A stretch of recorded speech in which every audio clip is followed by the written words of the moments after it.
नमस्कार मित्रांनो, मी स्वाती तोरसेकर एशा पृथ्वीमध्ये तुमचं स्वागत करते। पुन्हा एकदा एशा पृथ्वीने जे अनुमान काढलं, जो निष्कर्ष काढला, त्याला पुष्टी मिळालेली आहे। या वेळेला ही पुष्टी CNN इराकमधून मिळालेली आहे। एरबिल ह्या त्यांच्या स्टेशनमधून एक व्हिडिओ प्रसृत केला गेला आणि त्याचं वर्णन मी तुम्हाला आता सांगते आहे। मी एक व्हिडिओ केलेला होता 2 मार्च रोजी आणि त्यावेळी त्याच्यामध्ये मी असं म्हटलेलं होतं, की इराणचं विघटन हाच अजेंडा आहे.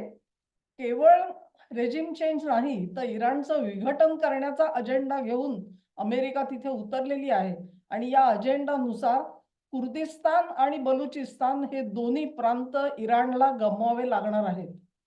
कुर्दिस्तानबद्दल जे मी बोलले, बलुचिस्तानबद्दल बोलले त्यापैकी CNN इराकमधून ही जी मुलाखत दिली गेलेली आहे, त्याच्यामध्ये हे स्पष्ट झालेलं आहे, की CIA आता तिथले काही जे गट आहेत, त्यांच्या सोबत काम करून ह्या कामाला सुरुवात करत आहे.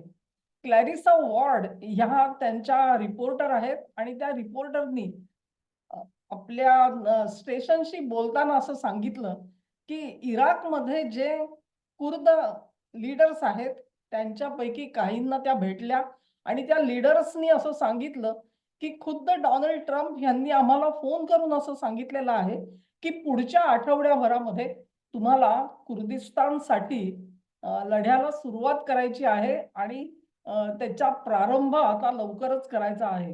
हा ट्रम्प यांचा थेट मेसेज आपल्याला आल्याची बातमी त्या लीडर्सनी क्लॅरिसा वॉर्ड ह्या CNNच्या प्रतिनिधीला दिली आणि ह्या प्रतिनिधींनी आपल्या स्टेशनशी बोलताना त्याचा पुनरुच्चार केला। आता ही जी बातमी आहे ही महत्वाची बातमी आहे। असं म्हटलं जात होतं, की इतक्यात काही ट्रम्प याबद्दल काही हालचाल करणार नाहीत किंवा कुर्दिस्तान तर खूप पुढची गोष्ट झाली। परंतु ट्रम्प हे घाईत दिसतात. त्यांना काही ना काहीतरी अजेंडा हा विशिष्ट टाईमलाईन प्रमाणे पूर्ण करायची प्रचंड घाई झालेली आहे असं दिसतं आणि त्यानुसार त्यांना कुर्दिस्तानबद्दल आपण पाऊल पुढे टाकावं ह्याच्यासाठी त्यांना एक वेगळीच अर्जन्सी आहे असं दिसतं। नाहीतर त्यांनी स्वतःहून या कुर्द लीडर्सशी संभाषण केलं नसतं। एखादा राष्ट्राध्यक्ष असा फोन करतो आणि बोलतो, ही एक विलक्षण बाब म्हटली पाहिजे आणि मग त्यानुसार CIAला सुद्धा असे आदेश दिले गेलेले आहेत, की हे जे गट आहेत त्यांच्याशी कोऑर्डिनेट करा आणि त्यानुसार तिथे मूव्हमेंट सुरू करा। म्हणजेच इराणमधल्या पश्चिम भागामध्ये जिथे कुर्द लोकांचं वास्तव्य आहे, त्या भागामध्ये सिव्हिल अनरेस्ट म्हणजे नागरी अराजक असल्यासारखी परिस्थिती तयार करण्याचे आदेश दिले गेलेले आहेत। इराकमधले जे कुर्द गट आहेत, त्यांचे संबंध इराणमधल्या कुर्दांशी आहेत आणि एकूणच सर्व कुर्दांना एकत्र येऊन कुर्दिस्तान स्थापन करण्याची प्रचंड इच्छा आहे आणि ते कुर्द जे आहेत ते फार पूर्वीच्या काळापासून लढत आहेत। सद्दाम हुसेनच्या काळापासून हा लढा किंवा त्याच्याही अगोदरपासूनचा हा लढा असेल। सद्दामनी तो लढा दडपून टाकण्यासाठी त्यांच्यावरती केमिकल वेपन्स वापरलेली होती, असा त्याच्यावरती आरोप झालेला होता। त्या काळात त्या खेड्यामधली काही माणसं आणि त्यांच्या टेस्ट केल्या गेल्या आणि हे कन्फर्म झालेलं होतं, की त्यांच्यावरती तेव्हा केमिकल वेपन्स सुद्धा वापरली गेली। ज्या वेळेला इराकमध्ये आयसिसचा प्रवेश झाला, तेव्हा आयसिसनी सर्वात जास्त अत्याचार जर कोणावर केले असतील, तर ते कुर्दांवरती केलेले होते। कुर्द जे लोक आहेत, स्वातंत्र्यप्रेमी लोक आहेत आणि आज कुर्दांची जी सगळी वस्ती आहे, ती 3 राष्ट्रामध्ये विभागली गेलेली आहे। त्याचा एक भाग इराणमध्ये आहे, एक भाग इराकमध्ये आहे आणि एक भाग तुर्कस्तानमध्ये आहे। तेव्हा ह्या तुकड्या सगळ्या इराणमध्ये पाठवून तिथे जर का नागरी असहकार, अराजकासारखी परिस्थिती, यादवीसारखी परिस्थिती तयार करण्यामध्ये CIAला यश आलं, तर कुर्दिस्तानला स्वातंत्र्य आपण दिलेलं आहे असं डायरेक्टली ट्रम्प जाहीर करू शकतात, की कुर्दिस्तानला आम्ही स्वतंत्र राष्ट्र म्हणून मान्यता देत आहोत। अर्थात ही गोष्ट काही 1 आणि 2 दिवसात घडणार नाही।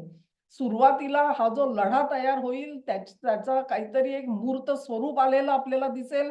त्याचे लीडर म्हणून कोण पुढे येतात हे बघणं महत्वाचं ठरेल आणि मग त्यानुसार पुढची पावलं आखली जातील. पण मित्रांनो, 2 त्याच्यामध्ये गोष्टी महत्त्वाच्या आहेत आणि त्या जरूर तुम्ही ऐकून ठेवा. नंबर 1 म्हणजे ही जी चाल ट्रम्प करता आहे त्याच्यामुळे खरा भयभीत कोण झाला असेल तर तो आज तुर्कस्तान झालेला आहे. आता तुमच्या लक्षात येईल मी जो तुर्कस्तानवरचा व्हिडिओ केला तो सुद्धा इथे कसा कन्फर्म होतो ते. तुर्कस्तान असेल, पाकिस्तान असेल किंवा अझरबैजान असेल, ह्या तिन्ही राष्ट्रांना आपली भूमी गमवावी लागणार आहे आणि या भीतीने तेच आपले मित्र असू शकतात. ही खूणगाठ इराणच्या नेतृत्वाने स्वतःच्या मनाशी बांधलेली आहे आणि म्हणून ह्या 3 देशांवरती हल्ले झालेले तुम्हाला दिसणार नाहीत. तुर्कस्तानची पावलं कशी वाकडी पडतायत आणि संपूर्ण जगभरामध्ये अमेरिकेच्या वकिलाती जिथे-जिथे आहेत, तिथे हिंसक अशी निदर्शनं आयोजित केली गेली आणि त्याचा उद्गाता जो होता तो तुर्क होते हे मी माझ्या दुसऱ्या व्हिडिओमध्ये म्हटलेलं आहे. कदाचित तो व्हिडिओ कालच आलेला असेल. तुम्ही चेक करू शकता. तेव्हा ही घटना जी आहे ही महत्त्वाची आहे.